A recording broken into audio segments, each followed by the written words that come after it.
I've been following this game for a while now, even though I don't play horror games that often, but it was released recently, like really recently, and I wanted to talk about it.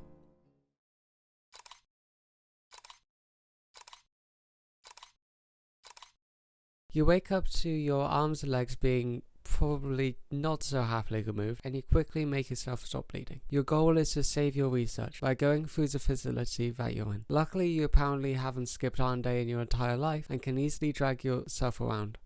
This gives it way for a ton of interesting mechanics. Like in the game, you can only use one arm to do everything, and can be very fidgety, especially with reloading your weapons, which you have to do one by one for the bullets, and take out empty ones one by one too, which brings a lot of stress, as you can probably imagine. Oh, Le Monka. What?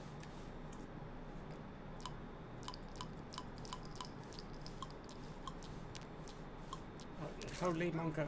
Nope. God again, seriously. You also have multiple guns. The pistol is a main weapon used for multiple types of enemies, from the most annoying thing ever created. I'm killing you.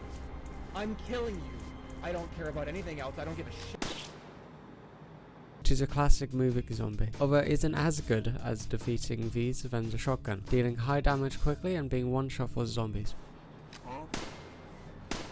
Oh, that sucks.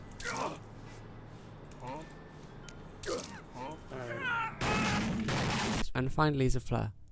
I saw a few reviews on Steam saying how this was probably the worst, and honestly I don't see it. While they might need a lot of space in your inventory, with a smartly placed shot it can wipe out an entire room. Oh, and there's also the crossbow. Pretty cool, it has infinite ammo and takes a while to reload.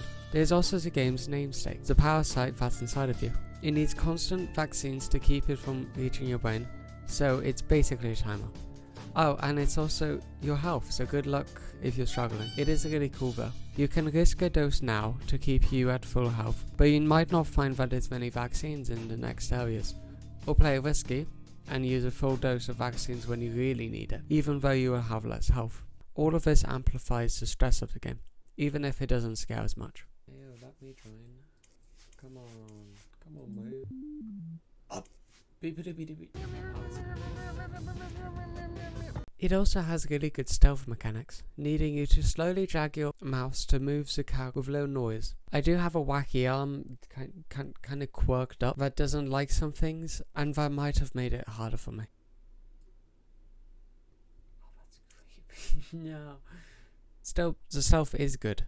Although my one complaint does come from the fucking small rodents. Rats, we are the rats. Rodent looking things, in combination with the stealth, usually needing a quick shot from your pistol, but you can't due to the noise making these guys going at you. I'm not exactly sure how you're supposed to do this without flare. Maybe it's just my little baby brain that doesn't get something. The general vibe of the place is good too. I love the locations and I really want to see more if there's a sequel or something. Then finally, the story. The spoiler-free review of it is that it's alright, it sets a mood, and the few characters it introduces have enough flair. It was interesting, but just a little bit on the raw side. Spoiler alert, skip it if you don't want to hear it. My main problem with the game is the ending. It doesn't really do anything, and the big bad just leaves to be continued. I wouldn't have minded as much if it was just left open. I mean, honestly, the main character does deserve to fare, with him being one of the main reasons that it all happened to him. But unfortunately, it ends with a to be continued, which means that it isn't ended, and yeah. Overall, pretty fun game, I would recommend it. The story isn't really why you would get this game, more so for its epic single-handed combat, which it does excel at. Hello, this is post-edited for me. Thank you for watching the video. Remember to like and subscribe if you liked it. There'll be a ton of videos in the future, like near future. So yeah, I hope you enjoyed. Have a good day, and yeah, bye. When you meet a businessman